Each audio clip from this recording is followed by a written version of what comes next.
है ना, ये बस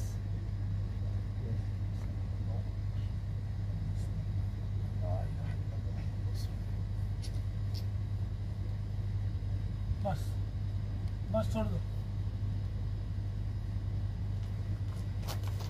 रखो, छोड़ दो अभी, इधर छोड़ दो, ये पूरा वीडियो करो, छोड़ दो ना, ये सही हो। ये मौलवी साहब ज़बा किए हुए मोहम्मद राशिद।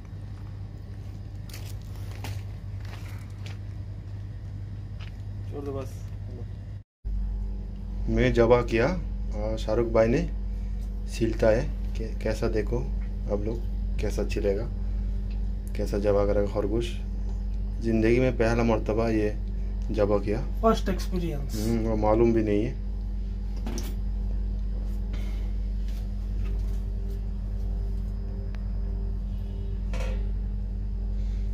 आप लोग ऐसा अच्छा से जबा करके फिर इसको चाम छीलने का। खरगोश का जो गोश्त है बहुत मज़ेदार है, फायदेमंद है। फायदेमंद है। वो बीमार के लिए आदमी लोग खा रहा है। 2 जब हो गया, एक उधर है और एक इधर है।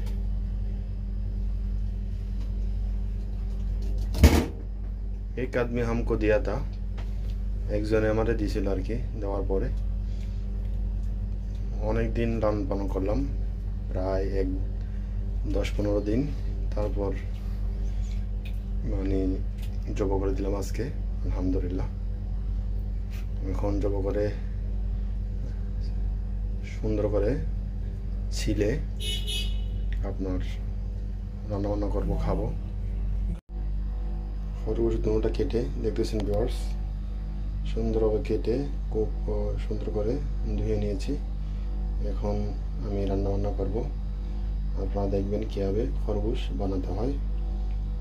আলহামদুলিল্লাহ, খরগোশের গোশত অনেক সুস্বাদু। আপনারা যারা কখনো খান নাই তারা খাবেন অবশ্যই। আর আমাদের প্রধানমন্ত্রী শেখ হাসিনা অনেক খরগোশ লালন পালন করতেছে, অনেক কিছু আপনার ছাগল, তারপরে মুরগি, অনেক কিছু উনি গবাদি পশু লালন পালন করতেছে। আপনারাও এগুলা বাড়ির আশেপাশে লালন পালন করবেন। মুরগি, দেশি মুরগি, হাঁস, ছাগল, গরু আর খরগোশ, বিভিন্ন ধরনের কবুতর, এগুলা পুষবেন। এগুলা অবশ্যই ঘরের জন্য বরকত, আবার মানুষের রিজিকের একটা ব্যবস্থা হয়। আপনারা আমার সাথে থাকুন এবং সম্পূর্ণ রেসিপিটা কীভাবে আমি খরগোশ রান্না করতেছি আপনারা দেখতে থাকুন। আমি এখানে একটা রসুন আর 4-5টা পেঁয়াজ, এখানে 3টা আলু, আর এখানে আমার বাটার আছে এবং আদা রসুনের পেস্ট আছে, আর এখানে আমার খরগোশ 2টা। তো আমি এখন রান্না করব, আপনারা দেখুন কীভাবে রান্না করি। হ্যালো ভিউয়ার্স, আমি আজকে এই অয়েল দিয়ে রান্না করব সয়াবিন। দেখতেছেন আমি অলরেডি পাতিলা গরম করার জন্য এখানে দিয়ে দিছি। এখন এই পানিগুলো শুকাই গেলে আমি এখানে আপনার অয়েল ডালবো। পানিগুলো শুকাই গেছে, আমি এখন অয়েল ডালছি পরিমাণ মতো অয়েল ডাললাম। এখন এগুলো একটু হিট করে নেব। এখানে কিছু আমি গরম মশলা দিলাম, গরম মশলা এগুলোও একটু হিট করে নেব।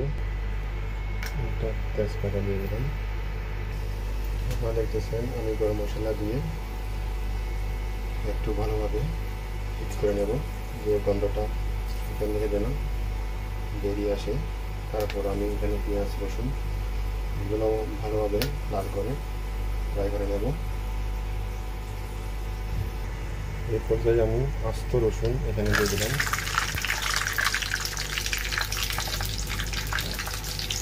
রসুন দিলাম। আস্ত রসুন আপনার রান্না বান্নায় দিলে এটা অনেক মানে মজা লাগে।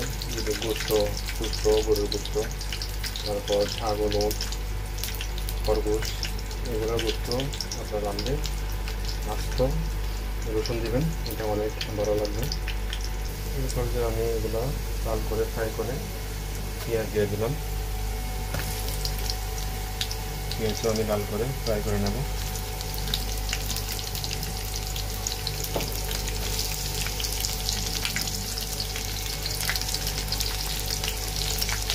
এখানে আপনার গরু গোস্ত আর উটের গোস্ত, ছাগলের গোস্ত এবং খরগোশের গোস্ত এগুলো রান্না করতে একটু পেঁয়াজ রসুন বেশি দিতে হবে, তাহলে আপনার পাক অনেক মজা হবে, সুস্বাদু হবে, খেতে ভালো লাগবে। এটা আপনারা ফলো করবেন এই টিপসটা। আরেকটা টিপস আপনাদের বলে দিই যে পেঁয়াজ রসুন এগুলো একটু বড় করে বা পেঁয়াজটা বড় করে কাটবেন এবং রসুনটা আস্ত দিয়ে দেবেন, তাহলে স্বাদ অনেক বেড়ে যাবে রান্নার। আরও একটা টিপস আপনাদের দিচ্ছি গোস্ত পাকানোর জন্য, যে কোনো গোস্ত। আপনার এখানে আমি আধা চামচ হলুদ, 1 চামচ মরিচ, তারপরে মিক্স মশলা, তারপরে মশলা, তারপরে এটাও মিক্স মশলা, এগুলো আমি পানি দিয়ে গুলে নেব। এগুলো যদি আমি পানি দিয়ে সামান্যভাবে পানি দিয়ে গুলে নিই, তাহলে আমার মাংসের আপনার স্বাদ অনেক বেড়ে যাবে। লবণ দিয়ে এগুলো ভালোভাবে গুলিয়ে নেব।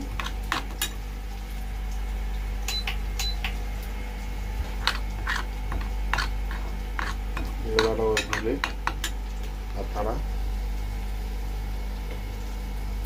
পেঁয়াজ রসুন এখানে কষানোর জন্য দিয়েছি, এখানে ঢেলে দিলে আমার মাংসের গুণাগুণ থাকবে এবং পুড়বে না, আবার গোস্তটা আপনার টেস্টও অনেক বেড়ে যাবে।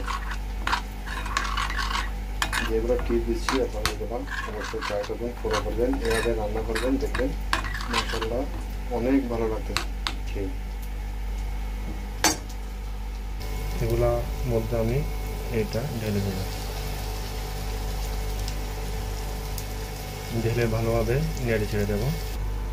এখানে দেখছেন আপনারা পিনাট বাটার, বাদাম বাটা এটা দিলাম 1 চামচ, আর এখানে আদা রসুন বাটা দিলাম 1 চামচ। ভালোভাবে কষিয়ে নেব। ভালোভাবে কষিয়ে আমি আলু আর খরগোশের মাংসগুলো দিয়ে দেব। আপনারা একটা জিনিস খেয়াল করবেন, আপনার যে মরিচ মশলা দেওয়ার পর এটা ভালোভাবে কষাবেন। কষানোর পর যখন তেলটা বেশি উঠবে তখন মনে করবেন আপনার কষানোটা পারফেক্ট হয়েছে। খাবারের আপনার পাক করার নিয়ম হচ্ছে যত কষাবেন তত এটার স্বাদ বাড়বে। এই পর্যায়ে আমি মাংসগুলো দিয়ে দেব।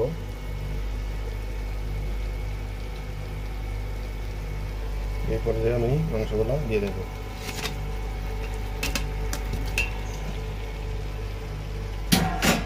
এবং আলুগুলো দিয়ে দেব।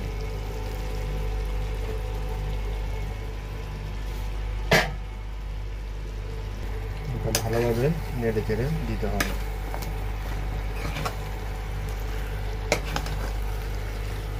ভালোভাবে আরো কিছুক্ষণ 5 মিনিট কষিয়ে নেব।